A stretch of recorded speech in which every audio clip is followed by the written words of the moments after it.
همه این شهر محبوب اماراتی رو با آسمون خراش‌های معروف و بازارهای بزرگ و تفریحات لوکسش میشناسن، اما اینجا پر از حقایق وحشتناکیه که کمتر کسی ازشون حرف میزنه. از قاچاق انسان گرفته تا پولشویی و بردهداری مدرن.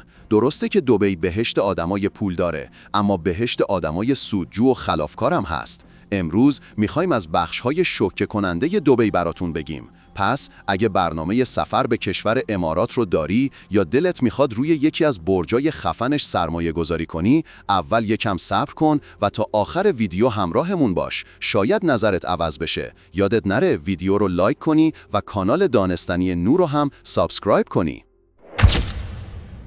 شاید فکر کنید دروغه، ولی یکی از بزرگترین بازارهای قاچاق انسان توی همین خلیج فارس خودمونه. توی دنیا هر سال بیش از 40 میلیون نفر قربانی قاچاق انسان میشن و یه چیزی حدود 80% زن و دختر هستن. حالا سهم دبی از این ماجرا خیلی بزرگه و به خاطر توریسم و تقاضای بالای مردم و گردشگرا این شهر به یه مقصد اصلی برای قاچاقچیا تبدیل شده. سالانه هزاران دختر از کشورهای فقیر آسیایی و آفریقایی به بهانه کار مدلینگ یا حتی ازدواج فریب داده میشن و آخرش سر از ویلاها و کلابهای مخفی دبی در میارن. بیشترین قربانی‌ها از فیلیپین، هند، پاکستان، نپال، اتیوپی و حتی اروپای شرقی هستن. قاچاقچیان معمولاً پاسپورتاشون رو ضبط میکنن، بدهی‌های الکی و فیک روی دوششون میندازن و مجبورشون میکنن که توی جهنم زندگی کنن. بر اساس آماری که خودشون منتشر کردن، همین الان حدود 20,000 زن توی امارات به عنوان قربانی قاچاق جنسی اسیرن و هیچ کس هم به دادشون نمیرسه. اونا مجبورن به قدری تو کلاب‌ها و خونه‌های ثروتمند کار کنن تا دیگه از کار افتاده بشن و در نهایت هم یه پولی بذارن کف دستشون و بعدم اخراج. حتی یه تعداد از مقام‌های قرقیزستان اعلام کردند که هر سال تقریباً 1500 زن و دختر بیگناه از این کشور به امارات قاچاق میشن. مشابه همین مورد از اوکراین، روسیه و چین هم اتفاق میفته و کسی قدرت و جرأتشو نداره که بتونه جلوی این کارو بگیره، چون صنعت قاچاق انسان حدود 150 میلیارد دلار در سال سود خالص داره و بخش بزرگی از این پول کثیف از همین خلیج فارس رد میشه و مقصدش اماراته. اماراتی که به خاطر قوانین مالیاتی آزاد و نظارت ضعیف برای گروه‌های مافیایی بهترین گزینه است. عجیبه نه؟ همون شهری که همیشه تبلیغاتشو به عنوان مدرن‌ترین و لوکس‌ترین جای دنیا می‌بینیم، تبدیل شده به یکی از قطب‌های اصلی تجارت کثیف قاچاق انسان. توی دبی یه رابطه ساده بین تو و پارتنر تو کلاً عوض کنه. شاید امارات در ظاهر خیلی مدرن و امروزی به نظر بیاد، اما تا همین چند سال پیش داشتن رابطه خارج ازدواج توی این کشور یه جرم سنگین بود و زن و مردی که توی یه خونه با هم زندگی می‌کردن ولی سند ازدواج نداشتن مجرم محسوب می‌شدن.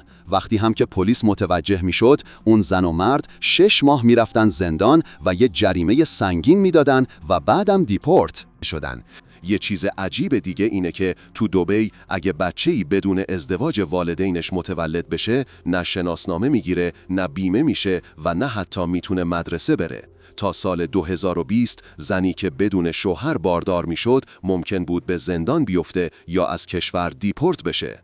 توی دبی حتی توریستا هم از دست قوانین آسایش ندارن و اگه مردی با دختری که زیر 18 سال داشته باشه ممکنه به مدت 20 سال بهش حبس بدن و دیگه نذارن راحت به کشورش برگرده.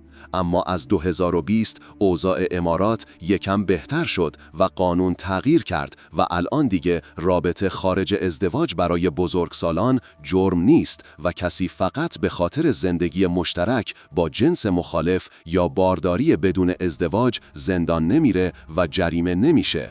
واسه همینه که این روزا بازار خونه‌های اشتراکی حسابی گرمه و هر کسی که واسه کار میره دبی یه تخت از این خونه‌ها اجاره میکنه و فقط خدا میدونه چه اتفاقاتی در انتظارشه.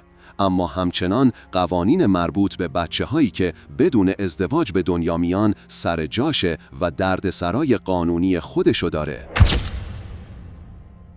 تو دبی آزادی بیان بیشتر شبیه به یه شوخی تلخه. طبق قوانین جرائم سایبری، مردم امارات حتی با یک کامنت انتقادی ساده توی فیسبوک یا اینستاگرام میتونه باعث بشه که برن زندان یا چندین هزار دلار جریمه بشی.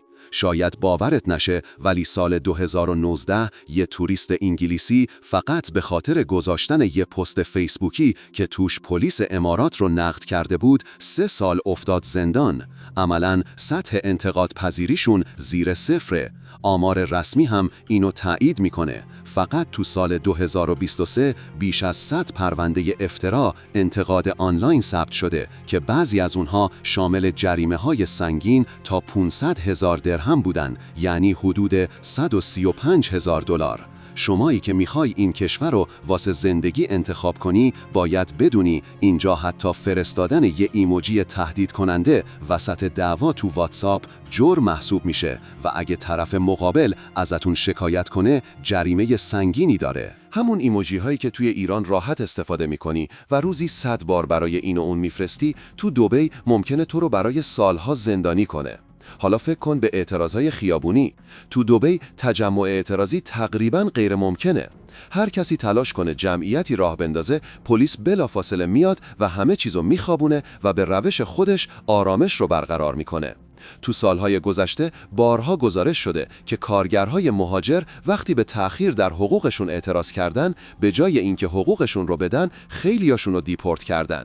اما حالا دیگه وقتشه بریم سراغ ترسناکترین فکت راجع به این کشور محبوب. پشت درخشش و زیبایی‌های امارات یک صنعت سیاه و عظیم جریان داره که اگه نباشه این کشور رو با خاک یکسان میکنه. شاید اسم پولشویی و قاچاق رو شنیده باشی، ولی عمرن اگه میدونستی این جرم و جنایت‌ها پایه‌ها و ستون‌های اصلی دبی رو ساختن. دبی یکی از مراکز اصلی پولشویی جهانه، مخصوصاً برای ثروتمندایی که نمیخوان رد پولشون مشخص بشه.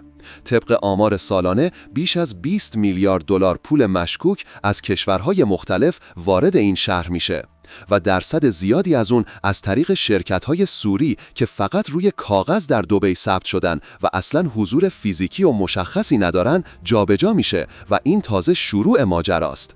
بازار بزرگ طلای دبی هم جای یک طلای قاچاق آفریقا راحت خرید و فروش میشه. گزارش‌ها میگن فقط تو سال 2022 حدود 400 تن طلای قاچاق از آفریقا به این بازار وارد شده که ارزشش چیزی حدود 30 تا 35 میلیارد دلار بوده.